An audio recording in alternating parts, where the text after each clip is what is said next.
ಪಶ್ಚಿಮ ಘಟ್ಟ ಬೆಳಗಾವಿ ಜಿಲ್ಲೆಯಾದ್ಯಂತ ಮಳೆಯ ಅಬ್ಬರ ಕೂಡ ಜೋರಾಗಿದೆ. ಮಳೆ ಅಬ್ಬರಕ್ಕೆ ನದಿಗಳು ಬತ್ತಿದ್ದು ಇದೀಗ ನದಿಗಳಿಗೆ ಜೀವ ಕಳೆ ಬಂದಿದೆ. ಮೈದುಂಬಿ ಹರಿತಾ ಇದೆ ಘಟ್ಟಪ್ರಭಾ, ಕೃಷ್ಣ, ಹಿರಣ್ಯಕೇಶಿ.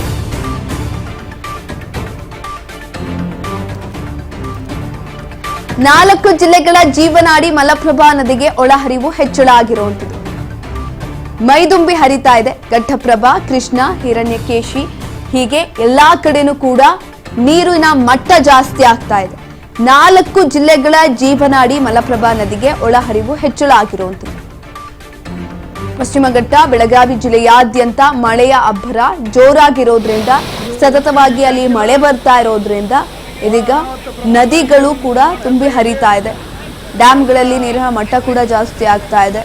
ಅಲ್ಲಿರುವಂತಹ ರೈತರಿಗೂ ಕೂಡ ಇದರಿಂದ ಖುಷಿ. ಮತ್ತೊಂದು ಕಡೆನಲ್ಲಿ ಇದನ್ನ ಕುಡಿಯೋದಕ್ಕೂ ಕೂಡ ಬಳಸ್ತಾ ಇದ್ರು. ಕೆಲವೊಂದಷ್ಟು ಈಗ ಕೃಷ್ಣಾ ನದಿಯ ನೀರನ್ನು ಕೂಡ ಕುಡಿಯೋದಕ್ಕೆ ಎಷ್ಟೋ ಕಡೆ ಬಳಕೆ ಮಾಡ್ತಾ ಇದ್ರು. ಅವ್ರಿಗೂ ಕೂಡ ಇದೊಂದು ರೀತಿಯಲ್ಲಿ ಉಪಯುಕ್ತ ಆಗ್ತಾ ಇದೆ. ಯಾಕಂತ ಅಂದ್ರೆ ಎಲ್ಲರೂ ಕೂಡ ಸರ್ಕಾರಕ್ಕೆ ಕೂಡ ಮನವಿಯನ್ನ ಸಲ್ಲಿಕೆ ಮಾಡ್ತಾ ಇದ್ರು.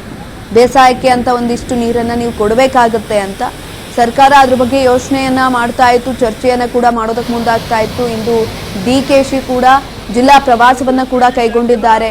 ಯಾವ್ಯಾವ ಜಲಾಶಯಗಳಲ್ಲಿ ಎಷ್ಟು ನೀರಿನ ಹರಿವಿದೆ ಅನ್ನುವ ಮಾಹಿತಿಯನ್ನ ಕಲೆಕ್ಟ್ ಮಾಡ್ತಿದ್ದಾರೆ. ಇನ್ನು ಪಶ್ಚಿಮ ಘಟ್ಟ ಭಾಗದಲ್ಲಿ ಮಳೆಯ ಅಬ್ಬರ ಮುಂದುವರಿತಾ ಇದೆ.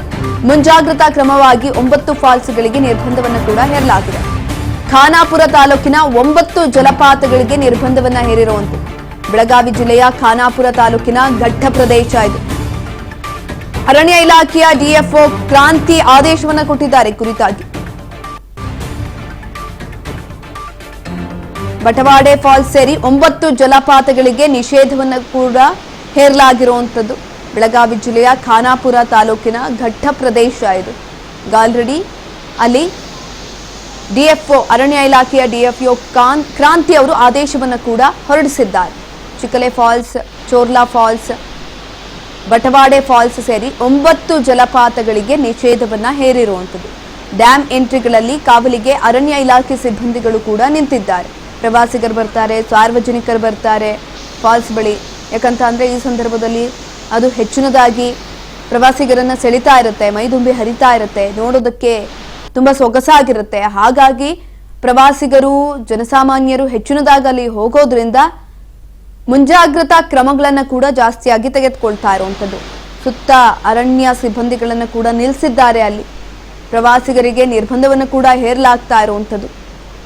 ಮುಂಜಾಗ್ರತಾ ಕ್ರಮವಾಗಿ ಈ ಎಲ್ಲ ಕ್ರಮಗಳನ್ನ ತೆಗೆದುಕೊಳ್ಳೋದಕ್ಕೆ ಮುಂದಾಗ್ತಾ ಇದೆ. ಅಲ್ಲಿನ ಜಿಲ್ಲಾಡಳಿತ ಕೂಡ ಹೆಚ್ಚಿನದಾಗಿ ಎಚ್ಚರಿಕೆಯನ್ನು ಕೂಡ ವಹಿಸಿರುವಂಥದ್ದು. ಯಾವುದೇ ರೀತಿಯಾದಂತಹ ಅವಘಡಗಳು ನಡೀಬಾರದು ಅನ್ನುವ ನಿಟ್ಟಿನಲ್ಲಿ ಡ್ಯಾಮ್ ಎಂಟ್ರಿ ಏನಿತ್ತು ಆ ಎಲ್ಲಾ ಎಂಟ್ರಿಗಳಲ್ಲೂ ಕೂಡ ಇದೀಗ ನಿರ್ಬಂಧವನ್ನ ಹೇರಲಾಗಿದೆ. ಈ ಕುರಿತಾಗಿ ಹೆಚ್ಚಿನ ಮಾಹಿತಿಯನ್ನ ತಿಳ್ಕೊಳ್ತಾ ಹೋಗೋಣ. ನಮ್ಮ ಪ್ರತಿನಿಧಿ ಮಂಜುನಾಥ್ ಸಂಪರ್ಕದಲ್ಲಿದ್ದಾರೆ. ಎಸ್ ಮಂಜುನಾಥ್, ಘಟ್ಟಪ್ರಭಾ ಆಗಿರ್ಬೋದು, ಕೃಷ್ಣ ಆಗಿರ್ಬೋದು, ಹೀಗೆ ಸುಮಾರು ನದಿಗಳಲ್ಲಿ ಒಳಹರಿವು ಹೆಚ್ಚಾಗಿದೆ. ಹಾಗಾಗಿ 9 ಫಾಲ್ಸ್ಗಳಿಗೆ ನಿರ್ಬಂಧವನ್ನು ಕೂಡ ಹೇರಲಾಗಿರುವಂತದ್ದು. ಹೆಚ್ಚಿನ ಮಾಹಿತಿ ಕೊಡೋದಾದ್ರೆ ಸುಕನ್ಯ, ಕಳೆದ 4-5 ದಿನಗಳಿಂದ ಏನ್ ಸುರಿತಾ ಇರುವಂತ ಮಳೆಯಿಂದಾಗಿ ಈಗ ಬಹುತೇಕ ಬೆಳಗಾವಿಯಲ್ಲಿ ಇರ್ತಕ್ಕಂಥ ನದಿಗಳಿಗೆ ಈಗ ಸಂಪೂರ್ಣವಾಗಿ ಒಳಹರಿವು ಕೂಡ ಹೆಚ್ಚಾಗಿದೆ ಅಂತ ಹೇಳ್ಬೋದು. ಅದೇ ರೀತಿಯಾಗಿ ಖಾನಾಪುರ ತಾಲೂಕಿನಲ್ಲಿ ಇರ್ತಕ್ಕಂಥ 9 ಫಾಲ್ಸ್ಗಳೇನಿದಾವೆ, 9 ಫಾಲ್ಸ್ಗಳು ಕೂಡ ಈಗ ತುಂಬಿ ಹರಿತಾ ಇರುವಂತದ್ದು.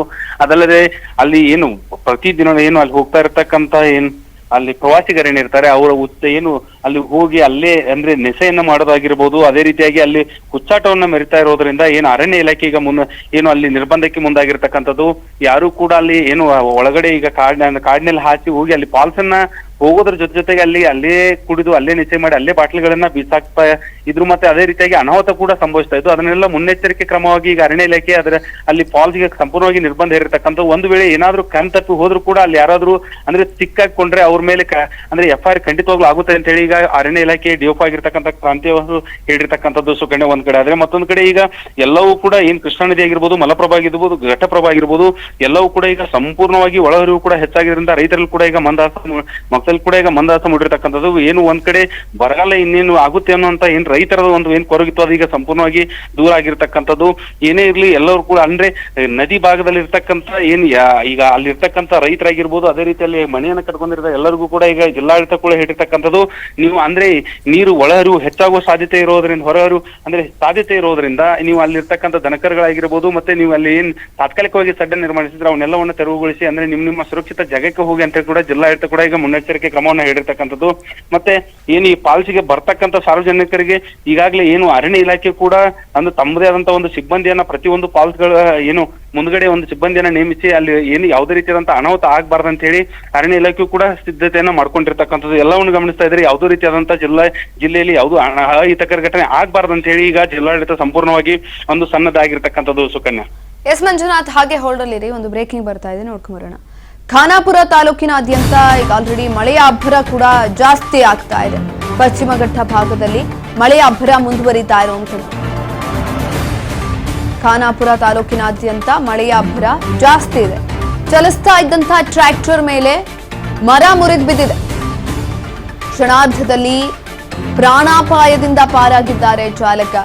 ಚಲಿಸ್ತಾ ಇದ್ದಂಥ ಮರದ ಮೇಲೆ, ಟ್ರ್ಯಾಕ್ಟರ್ ಮೇಲೆ ಮರ ಮುರಿದು ಬಿದ್ದಿರುವಂಥದ್ದು ನೀವು ನೋಡ್ತಾ ಇರಬಹುದು ದೃಶ್ಯಗಳಲ್ಲಿ. ಟ್ರ್ಯಾಕ್ಟರ್ ಅನ್ನ ಓಡಿಸ್ಕೊಂಡು ಹೋಗ್ತಾ ಇದ್ದಂಥ ಸಂದರ್ಭದಲ್ಲಿ ಈ ಒಂದು ಬೃಹತ್ ಆಕಾರದಂಥ ಮರ ಕೆಳಗಡೆ ಬಿದ್ದಿರುವಂಥದ್ದು.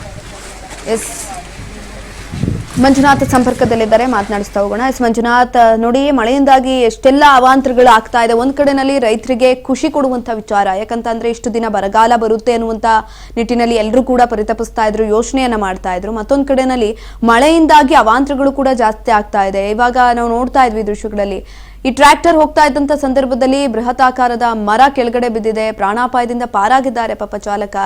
ಏನಾಗಿತ್ತು ಮಾಹಿತಿ? ಖಂಡಿತವಾಗಿ ಸತತವಾಗಿ ಖಾನಾಪುರ ತಾಲೂಕಿನ ಅಂತ ಅಂದ್ರೆ ಸತತವಾಗಿ ಬಿಟ್ಟು ಬಿಡದೆ ಮಳೆ ಸುರಿತಾ ಇರೋದ್ರಿಂದ ಮರಗಳು ಕೂಡ ಏನು ಬೇರು ಅಂದ್ರೆ ಸೈಡ್ಲ್ ಆಗಿದ್ರಿಂದ ಮರ ಏನು ಈಗ ಅಲ್ಲಿ ಇರ್ತಕ್ಕಂಥ ಜನರಿಗೂ ಕೂಡ ಅಲ್ಲಿ ಅರಣ್ಯ ಇಲಾಖೆ ಹೇಳ್ತಾ ಇರುವಂತದ್ದು ಮರದ ಕೆಳಗಡೆ ಗಾಡಿ ಅಂತ ತರ್ಬೋದಾಗಿರ್ಬೋದು, ಮತ್ತೆ ನೀವು ಅದ್ರ ಕೆಳಗಡೆ ನಿಂತ್ಕೋದಾಗಿರ್ಬೋದು, ಎಲ್ಲವನ್ನು ಕೂಡ ಅಂದ್ರೆ ಅಲ್ಲಿ ಗಾಡಿಯನ್ನ ತರಬಾರ್ದು ಅಂತ ಹೇಳಿ ಅರಣ್ಯ ಇಲಾಖೆ ಈಗಾಗಲೇ ಮುನ್ನೆಚ್ಚರಿಕೆಯನ್ನ ಹೇಳಿದ್ರು ಕೂಡ ಅಲ್ಲಿ ಏನು ಹೋಗ್ತಾ ಇರುವಂತ ಏನು ಈ ಟ್ರ್ಯಾಕ್ಟರ್ ಹೋಗ್ತಾ ಇರುವಂತ ಸಂದರ್ಭದಲ್ಲಿ ಏಕಾಏಕಿಯಾಗಿ ಏನು ಮರ ಕುಸಿದು ಬಿದ್ದಿದ್ರಿಂದ ಸಂಪೂರ್ಣವಾಗಿ ಇಂಜನ್ ಹಾಳಾಗಿರ್ತಕ್ಕಂಥದ್ದು. ಏನ್ ಬೆಳಗಾವಿ ಜಿಲ್ಲೆ ಖಾನಾಪುರ ತಾಲೂಕಿನ ಶಿವಲಿಯಲ್ಲಿ ನಡೆದಿರ್ತಕ್ಕಂಥ ಘಟನೆ, ಪುಂಡ್ಲಿಕ್ ಪಾಟೀಲ್ ಅನ್ನುವಂತ ವ್ಯಕ್ತಿಗೆ ಸೇರಿರ್ತಕ್ಕಂಥ ಟ್ರ್ಯಾಕ್ಟರ್ಗೆ ಸಂಪೂರ್ಣವಾಗಿ ಹಾನಿಯಾಗಿರ್ತಕ್ಕಂಥದ್ದು. ಈಗ ಅಲ್ಲಿ ಅರಣ್ಯ ಇಲಾಖೆ ಸಿಬ್ಬಂದಿಗಳು ಅದನ್ನ ತೆರವುಗೊಳಿಸಿ ಮತ್ತೆ ಅದನ್ನ ಅಲ್ಲಿ ಇರ್ತಕ್ಕಂಥ ಏನಪ್ಪ ಯಾರ ಮಾಲಕನಿಗೂ ಕೂಡ ಹೇಳಿರ್ತಕ್ಕಂಥದ್ದು ಅವ್ನಿಗೆ ಯಾವುದೇ ರೀತಿಯಿಂದ ಪ್ರಾಣಾಪಾಯ ಆಗಿಲ್ಲ. ಆದ್ರೆ ಟ್ರ್ಯಾಕ್ಟರ್ ಸಂಪೂರ್ಣವಾಗಿ ಹಾಳಾಗಿದ್ರಿಂದ ಅಲ್ಲಿ ಅರಣ್ಯ ಇಲಾಖೆಗಳು ಅವನ್ನ ತೆರವುಗೊಳಿಸಿ ಈಗ ಸದ್ಯ ಆ ಟ್ರ್ಯಾಕ್ಟರ್ ಅನ್ನು ಕೂಡ ಆ ಏನ್ ಮಾಲಕ್ ಏನಿರ್ತಾವ ಅವ್ರಿಗೆ ಒಂದು ಅಂದ್ರೆ ಗಾಡಿಯನ್ನು ವ್ಯವಸ್ಥೆ ಮಾಡಿ ಅದನ್ನ ಶೋರೂಮ್ ಬಿಡುವಂತ ವ್ಯವಸ್ಥೆ ಕೂಡ ಅರಣ್ಯ ಇಲಾಖೆ ಮಾಡಿರ್ತಕ್ಕಂಥದ್ದು. ಸುಕನ್ಯಾ, ಧನ್ಯವಾದಗಳು ಮಂಜುನಾಥ್ ಹೆಚ್ಚಿನ ಮಾಹಿತಿಗಾಗಿ. ಟ್ರ್ಯಾಕ್ಟರ್ ಹೋಗ್ತಾ ಇದ್ದಂತ ಸಂದರ್ಭದಲ್ಲಿ ಬೃಹತಾಕಾರದ ಮರ ಕೆಳಗಡೆ ಬಿದ್ದಿರುವಂಥದ್ದು.